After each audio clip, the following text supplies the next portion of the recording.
मेरे प्यारे प्यारे रसगुल्लो, मेरे टमाटरों, दिस इज संजय यादव। आज हम लेके आए हैं केमिकल रिएक्शन इक्वेशन का क्विक रिवीजन, जिसमें आज हम देखने वाले हैं सबसे पहले केमिकल रिएक्शन की define. Then what is chemical reaction? Chemical reaction is a process in which one or more reactant combine to each other and they forming a new substance are called chemical reaction। आप कैसे पता करोगे कि इस जगह पे chemical reaction हो रही है? उसके लिए हम देखने वाले हैं कुछ बेसिक कैरेक्टरिस्टिक। अगर इस तरह का चेंजेस अगर किसी भी केमिकल रिएक्शन में दिखाई दे रहा है, इसका मतलब वहां हो रही है केमिकल रिएक्शन। जैसे कि सबसे फर्स्ट है हमारा change in colour. Change in colour, अगर किसी भी रिएक्टेंट का कलर पहले कुछ था और सबस्टेंस बनने के बाद डिफरेंट हो जाता है, दैट मींस वहां पर होती है अभी केमिकल रिएक्शन। जैसे कि रिएक्टेंट का कलर अगर रेड था, देन हो जाए green, chemical reaction is perform. Next, change in temperature.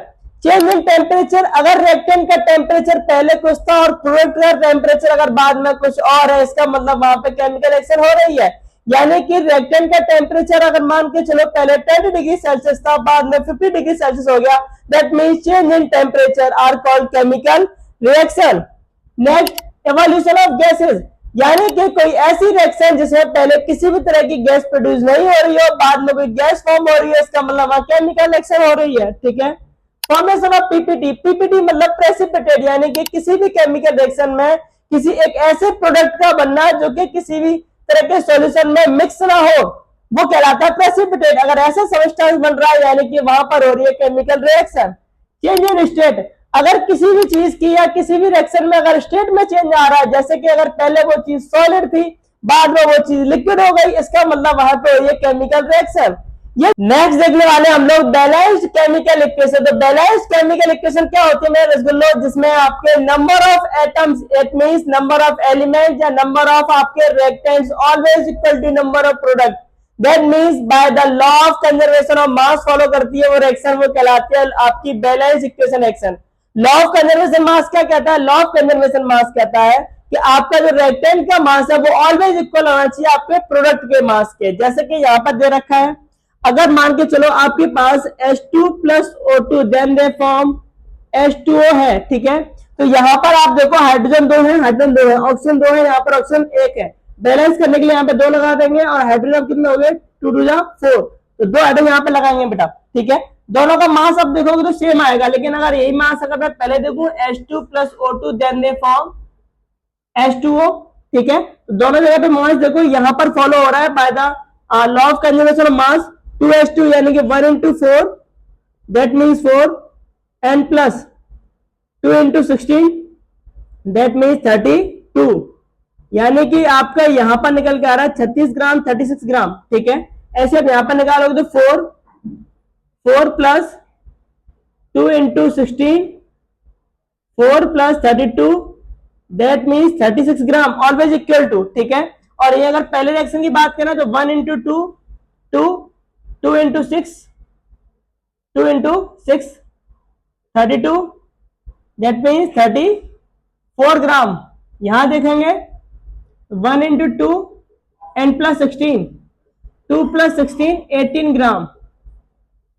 तो आपका बैलेंस केमिकल इक्वेशन क्या कहती है कि आपका जो लॉ ऑफ कंजर्वेशन मास है, उसका जो मास होगा आपका रिएक्टेंट का और प्रोडक्ट का ऑलवेज हमेशा इक्वल रहना चाहिए।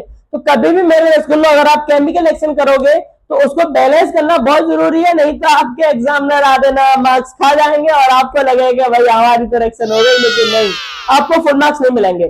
तो आप हमेशा कोशिश करें कि आपकी केमिकल रिएक्शन बैलेंस होनी चाहिए। क्या होनी चाहिए? बैलेंस। मिलने वाले हैं टाइप्स ऑफ केमिकल रिएक्शंस। तो बेसिकली हमारे पास जो टाइप्स ऑफ केमिकल रिएक्शन है वो 5 टाइप्स की होती है। First one combination reaction, decomposition reaction, displacement reaction, double displacement reaction, and last one is redox reaction, जिसमें ऑक्सीडेशन और रिडक्शन देखने को मिलता है। तो बेसिकली हमारी पहली रिएक्शन होने वाली है कॉम्बिनेशन रिएक्शन। बेटा कॉम्बिनेशन रिएक्शन क्या होती है? 2 और more substance combine to form a one product, यानी कि एक या एक से ज्यादा रिएक्टेंट मिलके एक ही प्रोडक्ट बनाए कहलाती है कॉम्बिनेशन रिएक्शन। फॉर एग्जांपल, अगर आपके पास मैग्नीशियम है, then they react with oxygen to form magnesium oxide. Magnesium oxide balance करने के लिए मैंने आपको बैलेंस कर दी रिएक्शन। ठीक है। तो आप देखो 1 और more reactant then they form one product. Decomposition reaction, one compound break into a simpler substance, यानी कि एक ही कंपाउंड सिंपल सबस्टेंस में टूट जाए कहलाता है आपका डीकंपोजिशन रिएक्शन। जैसे कि अगर आपके पास H2 है, then they further break into H2 plus O2। Reaction balance करने के लिए बैलेंस कर दी मैंने, ठीक है। रिएक्शन कहलाती है डीकंपोजिशन रिएक्शन। इस रिएक्शन के अंदर में आपको तीन तरह की रिएक्शन और देखने को मिलती है डीकंपोजिशन में। बेसिकली आपकी थर्मल डीकंपोजिशन रिएक्शन, आपकी हीट डीकंपोजिशन रिएक्शन एंड आपकी इलेक्ट्रिकल डीकंपोजिशन रिएक्शन देखी जाती है। थर्मल डीकंपोजिशन आपकी प्रेजेंस ऑफ हीट में होती है, प्रेजेंस ऑफ टेम्परेचर में होती है, ठीक है, जैसे कि आपको दिखाई दे रही है। एक आपकी फोटो डीकंपोजिशन रिएक्शन होती है, आपकी फोटो जो कि आपकी प्रेजेंस ऑफ लाइट में होती है। किसमें होती है बेटा? प्रेजेंस ऑफ लाइट में, जिसमें आपका silver chloride further break into silver and chlorine. Next आपकी जो रिएक्शन होती है बेटा वो आती है आपकी प्रेजेंस ऑफ थर्मल, यानी कि प्रेजेंस ऑफ इलेक्ट्रिसिटी में भी होती है बेटा आपकी, ठीक है। तो उसमें आपकी क्या होती है NaCl further break into Na positive and chlorine negative ions में ब्रेक होता है। तो डीकंपोजिशन रिएक्शन के बेसिकली तीन पार्ट्स और होते हैं बेटा, ठीक है। पहला अगर मैं पार्ट्स की बात करूं, सबसे फर्स्ट वन अगर बात करूं तो वो होता है आपका थर्मल डीकंपोजिशन। थर्मल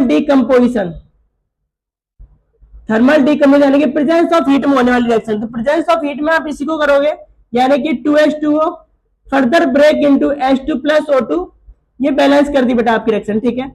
दूसरी रिएक्शन जो आपकी होती है वो होती है आपकी फोटो डीकंपोजिशन। फोटो डीकंपोजिशन यानी कि प्रेजेंस ऑफ लाइट में होगी, जिसमें आपका silver chloride AgCl further break into Ag plus Cl2, balance कर दी रिएक्शन आपकी, ठीक है।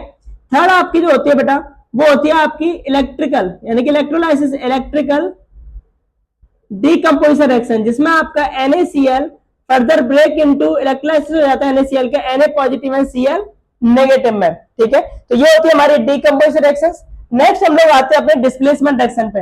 डिस्प्लेसमेंट रिएक्शन क्या होती है? A more reactive element displace a less reactive element. जो मोर रिएक्टिव एलिमेंट होता है वो डिस्प्लेस कर देता है लेस रिएक्टिव एलिमेंट को। इस रिएक्शन को समझने के लिए आपको याद करनी पड़ेगी ये इलेक्ट्रोकेमिकल सीरीज, जिसमें आपको दिख रहा है कि ऊपर की साइड में जो एलिमेंट्स है वो आपके मोर रिएक्टिव है और नीचे की साइड में जो एलिमेंट है आपके लीस्ट एक्टिव एलिमेंट है। ऊपर वाला एलिमेंट ही नीचे वाले को डिस्प्लेस कर सकता है, नीचे वाले ऊपर वाले को डिस्प्लेस नहीं कर सकता है। और वही हो रहा है यहाँ पे। एग्जांपल जब हम लेंगे तो हमारे पास देखो आपके पास जो जिंक है मोर रिएक्टिव है किसके अपेक्षा बेटा? कॉपर सल्फेट के अपेक्षा, यानी कॉपर के अपेक्षा। तो इजीली उसको डिस्प्लेस कर देगा, then the forming product zinc sulphate और कॉपर निकल जाएगा बाहर। अगर आप इसी रिएक्शन को रिवर्सिबल करोगे, जैसे कि अगर आप ये रिएक्शन ऐसे परफॉर्म करते हो कॉपर प्लस जिंक सल्फेट, तो आपकी रिएक्शन होगी नहीं बेटा, क्योंकि रिएक्टिविटी सीरीज में कॉपर जिंक से नीचे आता है, ठीक है, तो डिस्प्लेस नहीं कर पाएगा। फोर्थ रिएक्शन है आपकी डबल डिस्प्लेसमेंट रिएक्शन, जिसमें आपको प्रेसिपिटेट बनना भी बताऊंगा, ठीक है। तो डबल डिस्प्लेसमेंट रिएक्शन में बेटा दो कंपाउंड होते हैं, एक तो मैंने ले लिया sodium sulphate, then the react with barium chloride and they forming first product positive negative, ठीक है। तो Ba का आपका कंबाइंड होगा बेरियम सल्फेट, यानी कि BaSO4 जो कि एक प्रेसिपिटेट है आपका, ठीक है बेटा। क्या एक प्रेसिपिटेट PPT, ठीक है। और एक क्या बनेगा बेटा आपका NaCl, क्या बन जाएगा? NaCl, ठीक है। एक और क्या बन जाएगा? NaCl। तो this reaction is a double displacement reaction. और मेरे रसगुल्लो अब हम देखने वाले रिडॉक्स रिएक्शन के बारे में। तो रिडॉक्स रिएक्शन आपकी डिपेंड करती है दो चीजों पर, ऑक्सीडेशन एंड रिडक्शन पर। तो सबसे पहले ऑक्सीडेशन क्या होता है? ऑक्सीडेशन क्या होता है? Adding of oxygen and removal of hydrogen from the reaction are called oxidation. And reduction क्या होता है आपका? Adding of removal of oxygen and adding of hydrogen are called बेटा रिडक्शन कहलाता है आपका। And both the oxidation and reaction have to perform in one reaction and those reactions are called redox reaction. तो हम देखने वाले सबसे पहले देखो आप हमने ऑक्सीडेशन देख लिया, रिडक्शन देख लिया। एक एग्जांपल लेते हैं, अगर मैं कॉपर ऑक्साइड की रिएक्शन हाइड्रोजन के साथ में कराऊं, then they forming product copper and they give hydrogen it means H2O, then they give H2O। तो यहां पर आप साफ साफ देख सकते हो कि कॉपर ऑक्साइड से कॉपर एंड H2 से H2O, यानी कि removal of oxygen, adding of oxygen. Removal, यहाँ पे ऑक्सीजन है, यहाँ पे ऑक्सीजन नहीं है, ठीक है। तो removal of oxygen are called reduction. क्या कहलाता है बेटा? Reduction. And adding of oxygen कहलाता है बेटा ऑक्सीडेशन, ठीक है। और जहां पर रिडक्शन हो वहां पर काम करता है ऑक्सीडाइजिंग एजेंट, यानी कि वो आपका एक बहुत अच्छा ऑक्सीडाइजिंग एजेंट होता है। और जहां पे आपका रिडक्शन हो रहा हो, ऑक्सीडेशन हो रहा हो, वहां पे आपको होगा रिड्यूसिंग एजेंट बेटा। ठीक है, तो ये तो हो गया हमारा रेडॉक्स रिएक्शन का एग्जांपल। इसका एग्जांपल रेडॉक्स रिएक्शन का। अगर मैं आपको एक रेडॉक्स रिएक्शन ऐसी दे दूं जिसमें आप बता सको कि कहां पर होगा आपका ऑक्सीडेशन, कहां पे होगा रिएक्शन, वो बताना बेटा कमेंट में। ठीक है, अगर मैंने आपको NaCl दे दिया, then they give Na positive and Cl negative, Na positive and Cl negative. ठीक है, तो आप बेटा बताओ कि किस जगह पे होगा ऑक्सीडेशन और कहां पे होगा रिडक्शन। ये आपको कमेंट सेक्शन में बताना है कि यहाँ पर जब मैंने ना तो नहीं तो यहाँ ऑक्सीजन है ना ही यहाँ पे हाइड्रोजन है, तो आप कैसे फाइंड आउट करोगे कि यहाँ पर कहाँ होता है ऑक्सीडेशन और कहाँ पे होगा रिडक्शन। ठीक है बेटा, ये आपको कमेंट में बताना है। And this reaction are called redox reaction. ठीक है, तो अब हम देखते हैं अपना लास्ट टॉपिक कोरा वाले अपने क्विक रिवीजन में बेटा इस चैप्टर का लास्ट टॉपिक, इसका नाम होने वाला है कोरोजन। तो कोरोजन क्या होता है बेटा? So destruction of metal by air and moisture, यानी कि मेटल अपनी पहचान ही खो देता है प्रेजेंस ऑफ मॉइस्ट एयर में। यानी कि अगर आपके पास लोहा है तो उसमें जंग लग जाती है, आपके पास कॉपर है तो वो ग्रीनिश कलर का हो जाता है। ठीक है, या ब्रॉन्ज है आपका, सिल्वर आपकी ब्लैकिश कलर की हो जाती है जब आपकी मैक्सिमम एंड कांटेक्ट में आती है मॉइस्ट एयर के बेटा, तो वो सब कहलाता है आपका कोरोजन। क्या कहलाता है आपका? कोरोजन। ठीक है, तो जिसमें एग्जांपल लिया हमने रस्टिंग ऑफ आयरन का। किस तरीके से होता है तो समझो ध्यान से। अगर मान के चलो कि लोहा यानी कि आयरन आपकी छत पे रखा हुआ है in presence of moist air, moist air यानी कि नमी वाली ऑक्सीजन, यानी कि बारिश का टाइम है, then they forming product Fe2O3 क्या बना लेता है? Ferric oxide. क्या बनाता है बेटा? Ferric oxide. देन आपका Fe2O3 फर्दर रिएक्ट करता है x मोल ऑफ H2 के साथ में, then they form Fe2O3.xH2O, crystal attachment से बन जाएगा और ये कहलाता है आपका रस्टिंग बेटा। क्या कहलाती है? रस्टिंग। और इस तरीके से लोहे में क्या लग जाती है? जंग लग जाती है। बचाने के तरीके क्या है वो भी बता दो। तो सुन लो, पहला तरीका, सबसे पहला तरीका है पेंटिंग। क्या करो आप प्रॉपर, जैसे आप हमने देखा हो गेट वेट में हमारे लोहे के गेट होते हैं पेंट करते हैं हम लोग पर दीपावली के टाइम पे। ठीक है, तो पेंट से आप बचा सकते हो, नॉट टू हमेशा की लाइफ लॉन्ग के लिए, लेकिन हाँ आप ड्यूरेशन बढ़ा सकते हो पेंट करके। ठीक है, गैल्वेनाइजेशन।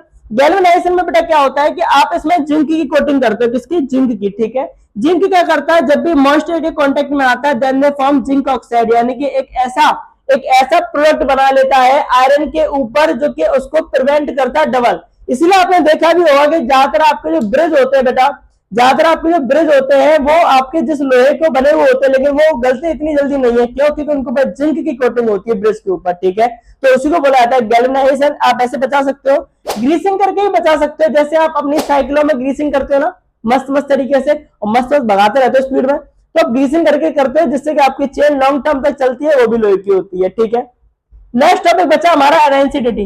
बेटा रेंसिडिटी क्या होता है? रेंसिडिटी देखो, आपने देखा होगा आपके घरों में जो अचार होता है उसमें फंगस लग जाता है। अचार में क्या लग जाता है? फंगस। ठीक है, तो ऑक्सीडेशन ऑफ ऑयल, यानी कि आपका जो ऑयल है वो आपका एयर के कांटेक्ट में आने की वजह से अनप्लीजेंट स्मेल और टेस्ट हो जाता है उसका, खराब एकदम बर्बाद हो जाता है। इसलिए आपने घरों में देखा होगा कि मम्मी कहती है कि ढक्कन खुला नहीं छोड़ना अचार का, अगर ढक्कन छोड़ दिया खुला तो अचार बिगड़ जाएगा और फिर में चप्पल पड़ेगी घुमा के। ठीक है, तो कभी भी ढक्कन नहीं खोला छोड़ते हम लोग। ठीक है, और हाथ से नहीं निकालते है ना। तो रेंसिडिटी आपकी इस तरह से होती है। प्रिवेंट कैसे कर सकते हो ये सब करने से? Store in air tight container, यानी कि टाइट डिब्बे में रखो जिसमें कि आपका जो अचार है या जो भी मटेरियल है खाने का वो आपका एयर के कांटेक्ट में ना आए। जितना कम एयर के कांटेक्ट में आएगा उतना देर में खराब होगा। Keep away from light, light से दूर रखो, थोड़ा अंधेरी जगह पे, डार्क जगह पे रखो। रेफ्रिजरेशन, देखो खाने को आप कुछ टाइम तक फ्रिज में रख के प्रिजर्व कर सकते हो, नॉट टू जिंदगी भर बचा सकते हो नहीं, कुछ टाइम बढ़ा सकते हो टेम्परेचर डाउन करके। एड एंटीऑक्सीडेंट, कुछ ऐसी चीजें मिला दो जिससे वो चीज देर में खराब हो। जैसे कि आपने देखा होगा मार्केट का अचार काफी सॉल्टी होता है क्योंकि उसमें नमक बहुत ज्यादा मिलाया जाता है, और मिलाने का रीजन है जिससे कि अचार खराब ना हो। तो रसगुल्ला हमारा चैप्टर आज का खत्म हुआ, quick revision of chemical reaction equation. I hope कि आपको पसंद आया हो। अगर आपको पसंद आया तो कमेंट सेक्शन में जरूर बताएं और मुझे बताएं क्या मैं बाकी के और भी चैप्टर्स के ऐसे क्विक रिवीजन आपके पास लेके आऊं, ये बेटा कमेंट में जरूर बताएं, क्योंकि आपका सपोर्ट है तभी होगा, नहीं तो काम नहीं हो पाएगा। ठीक है, तो आपके सपोर्ट से विश्वास से बनता है एचओडी। कमेंट में जरूर बताएं कि ऐसे लेक्चर क्विक रिवीजन हम जरूर लेके आए।